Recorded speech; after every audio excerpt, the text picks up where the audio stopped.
we have been doing these after shows after each episode of every Disney Plus show airs. We jump on and we take live calls and all of that. And I will tell you that throughout Mandalorian season 3, everybody was so suspicious of Bo Katan. We didn't know, like, at any moment we thought there was a possibility that she, I almost said you, that she was going to betray the Mandalorian, betray his friends. When you were, but at the end of the day, she was true blue. She's loyal. And just curious, as you were playing the role, were you directed to play it in any kind of ambiguous way, like maybe she's good, maybe she's not, and we were just projecting that as viewers, or were we just projecting it as viewers, I guess? The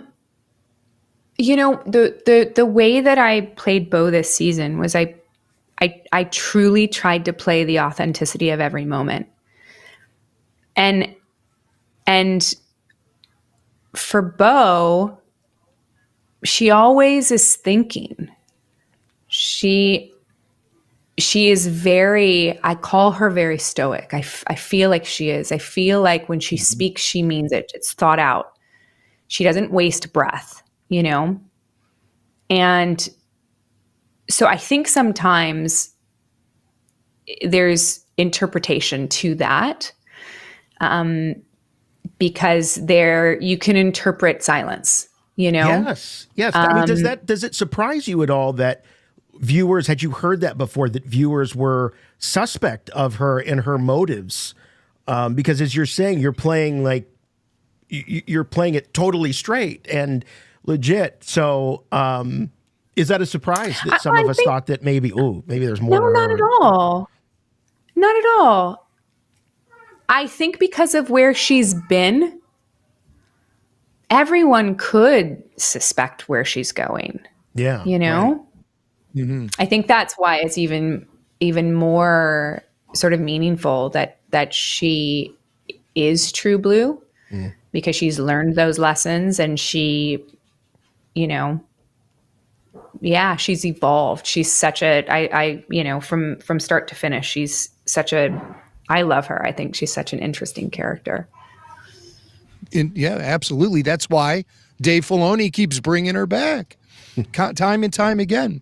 One of my favorite Bo moments, and I just want to know if this was one of your favorite moments, was the season finale for season 2, when Luke Skywalker showed up on the bridge of that Imperial ship, and you were there. You saw it happen. This is the moment that the fans will never let me live down. And I think it's absolutely hysterical. I wasn't there. I was there. I've talked about this so much. But there was a body double there that day, and he had dots on his face. And movies, you weren't actually. Yeah. And I was told by Dave that it was Plo Koon. And I believed him. He would say that.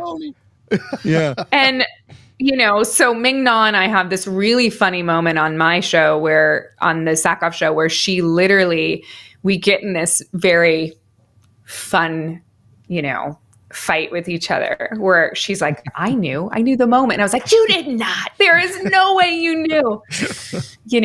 I think that, in that moment, I was just so excited to be there.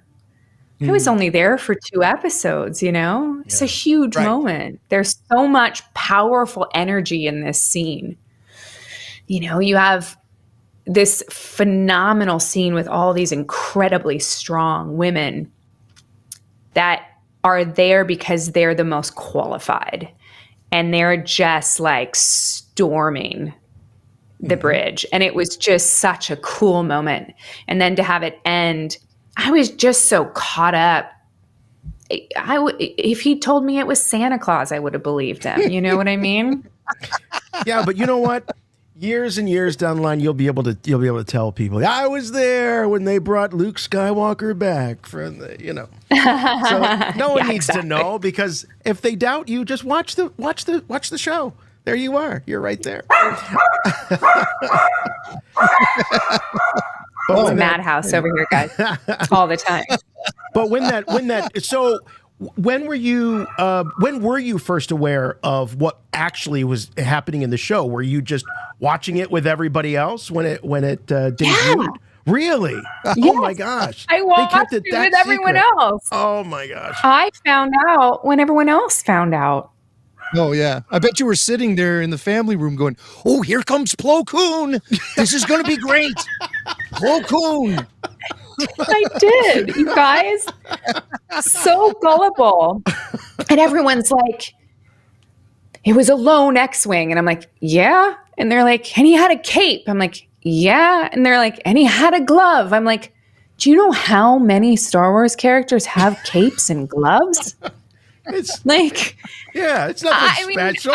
I mean, yeah, it's, I love it. I think it's fantastic. And I think that's what's so beautiful about The Mandalorian. And that's what's so wonderful about this show and what Disney is doing and their ability to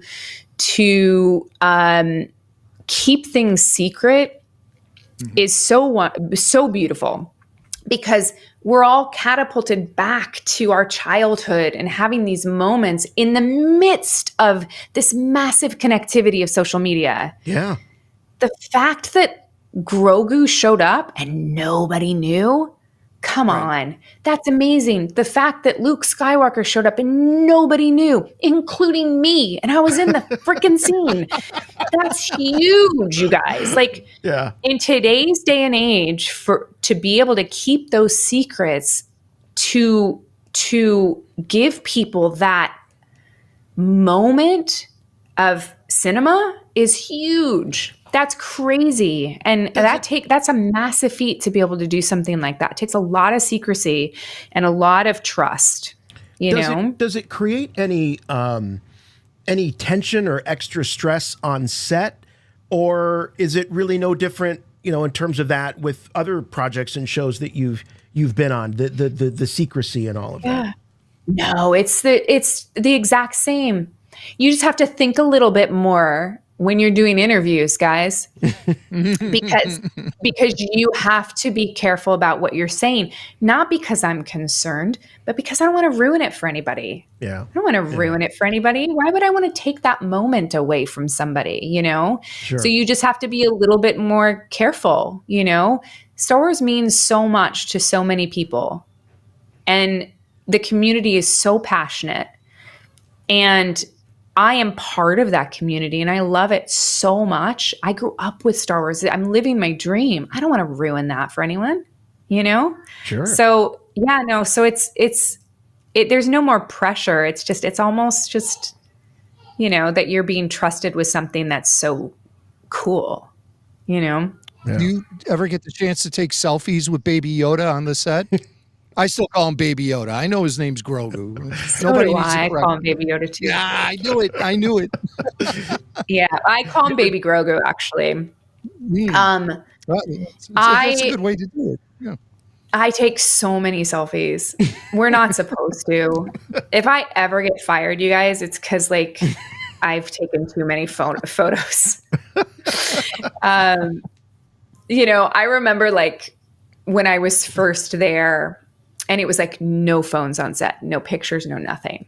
Because Grogu hadn't come out yet. No, he did, because the first season had come out. But still, it was no pictures, no pictures. Yeah. And I remember taking out my phone and taking a picture as fast as I could, because I was like, I don't know if I'm ever going to come back here. This is so cool. Because I didn't know how many episodes I was going to be in. I was like, this is so cool. I need pictures now. Yeah. And I was, willing to take the risk. And now it's no big deal. You and Grogu are pals. Some might even consider you sort of a stepmom to I think so a little bit. Listen, I spent more time on set with him, I think, than anybody else. So I feel like I've earned a selfie or two at this point.